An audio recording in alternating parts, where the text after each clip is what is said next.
How to convert your Facebook friends into followers.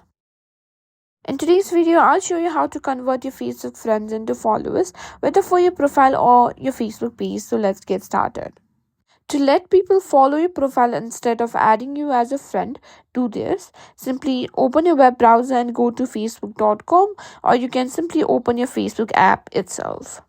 Now tap on the three horizontal lines and go to settings. Now scroll down until you find an option that says how people find and contact you. Make sure it is set to public or everyone on all the options. Once you've done that, make sure to save it and simply go back again.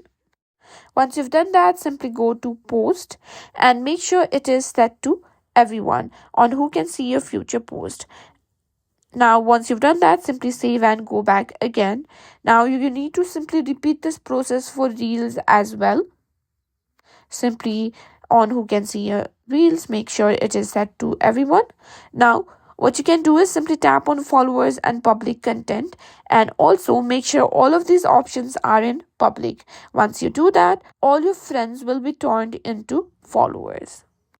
And that's it. That's how you can simply convert Facebook friends into followers.